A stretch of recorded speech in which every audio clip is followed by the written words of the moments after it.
Hello friends, now we are going to discuss video 8th, that is again related to tourism and culture part 2.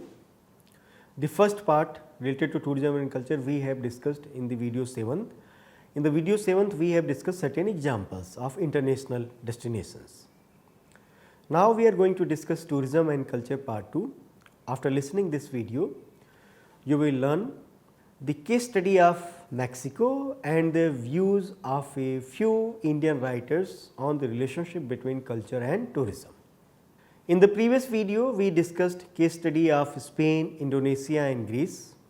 In the present video, we will discuss case study of Mexico and a few case study of, or we can say example of, India.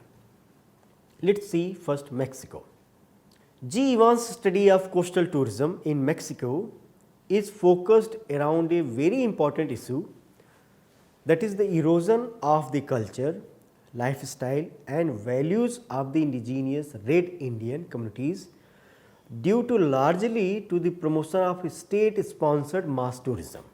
The state is controlled by the white communities who have little or no regard for the tradition and culture of the native Indian communities who were the original inhabitants of the island, or we can say of the land. The Spanish conquest and colonization from the 16th century onwards led to the extermination and marginalization of the indigenous people. Their lands were confiscated in the rulers' quest for modernization, particularly during the 19th century. Their traditions and values were eroded and their history, because it was based on oral tradition and had no written records, was disregarded. The coming of mass tourism in the country during the 1950s and 1960s further intensified these trends. The Indian lands were confiscated for building hotels and developing tourist resorts. All the benefits derived from the tourist influx, however, went into the coffers of the outsiders who owned hotels and shops. The local people virtually have no control over the tourism business at any level. The suggestions made by the author in this case are given as: the choice to participate in tourism should be available, and where intermediaries are still desirable, economic benefits must be retained, not just locally, but by the generous, or we can say owners of ethnic tourism, whether led by craft, performance or other visitor experience. As a corollary, tour promotion by national and international operators can ensure greater pre-tour information and guide, we can say guide training, especially for indigenous representatives, consistently throughout the tour hospitality system. The political and economic forces that will require both resistance and change are substantial in the case of Mexico.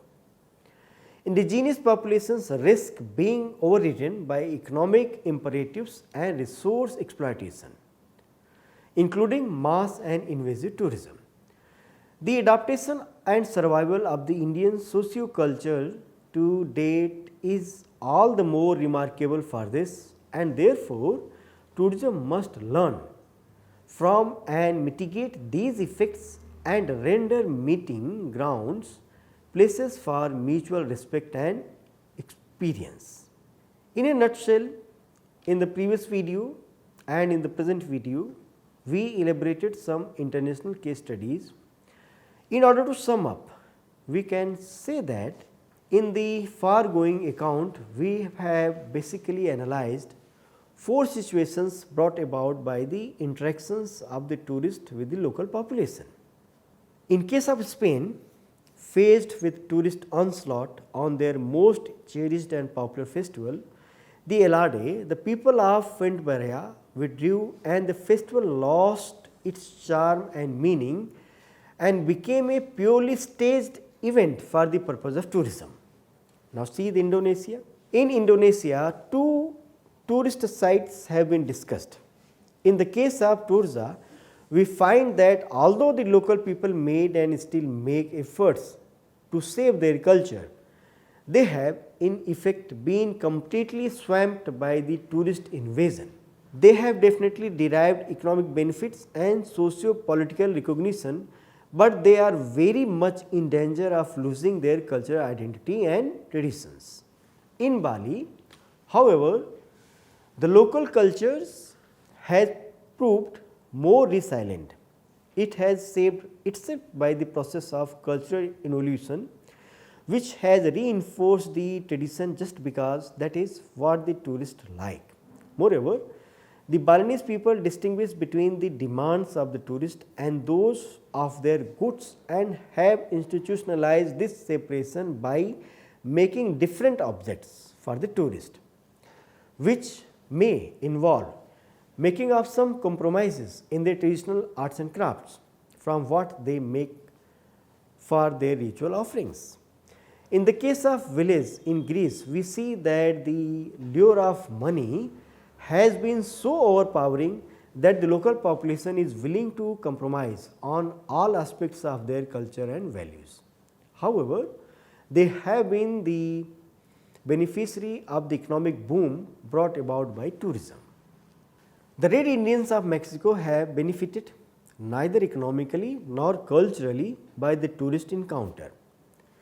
They have been the losers on all counts.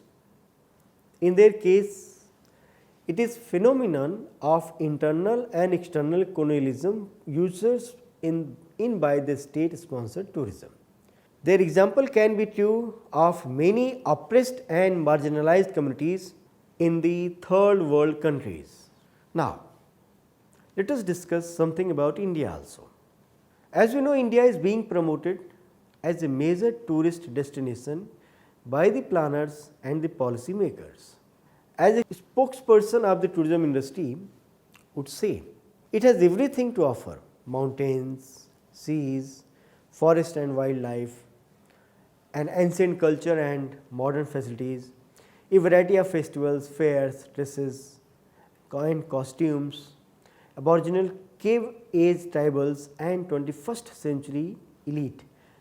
You just name it and you have got it here. But human beings learn by experiences of their own and of others. So, before unrestricted and unmanaged tourism is given the green signal, we must stop and critically examine its influences and repressive repercussions, especially on our culture. To begin with, we can take the example of Kovalam in Kerala. The following account is based on a study by T.G. Jacob. About 3 decades ago, Kovalam was a small coastal village growing coconuts and on a small scale catching fishes.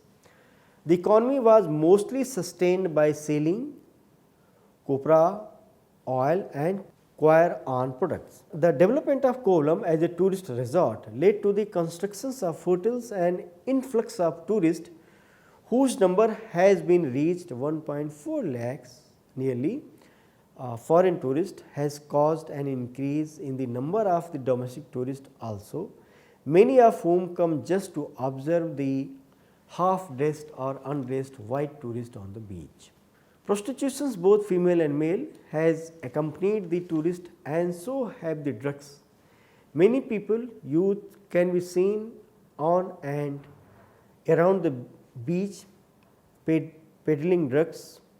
Smack addictions has also raised among the youth as a result of this. These traditional occupations have declined and the land prices have increased phenomenally.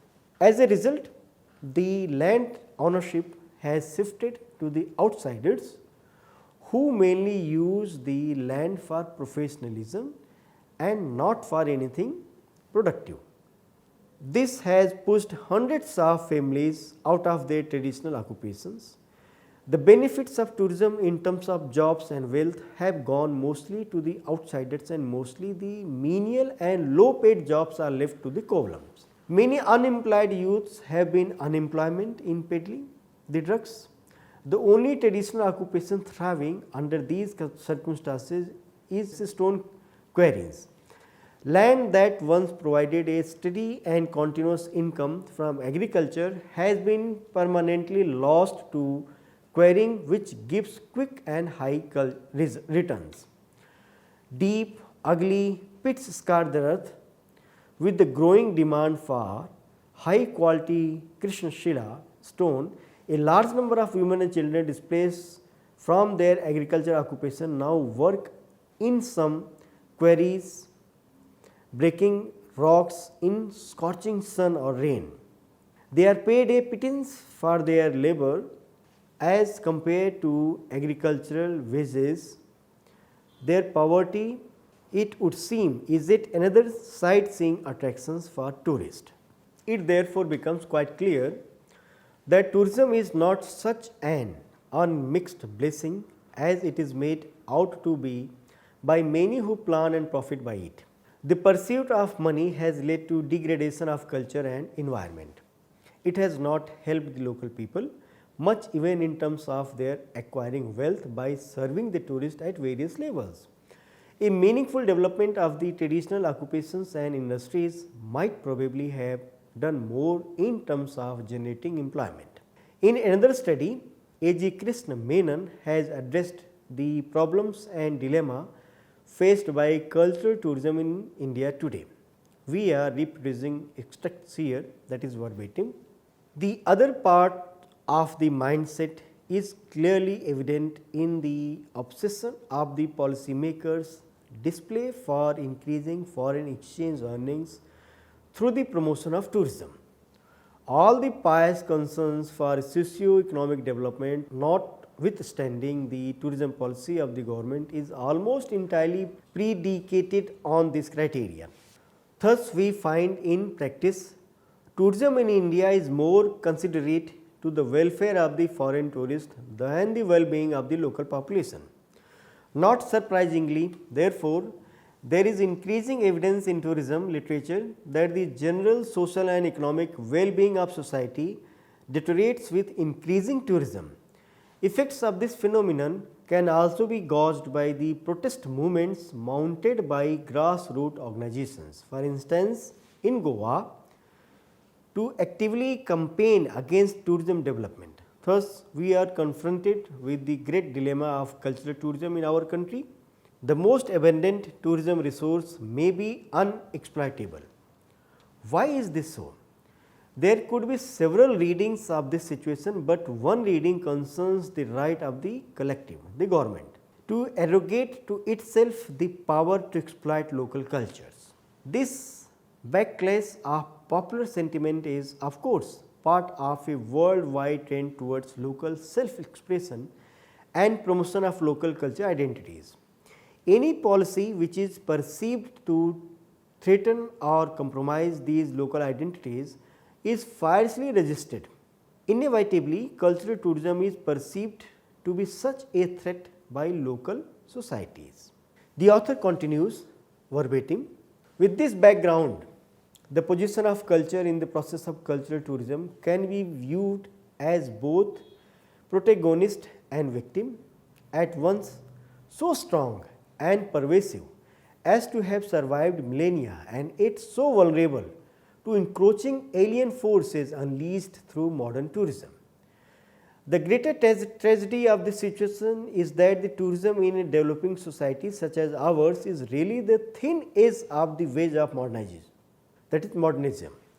Indian society and culture need to develop and modernize and must indeed reconcile with the forces of modernity.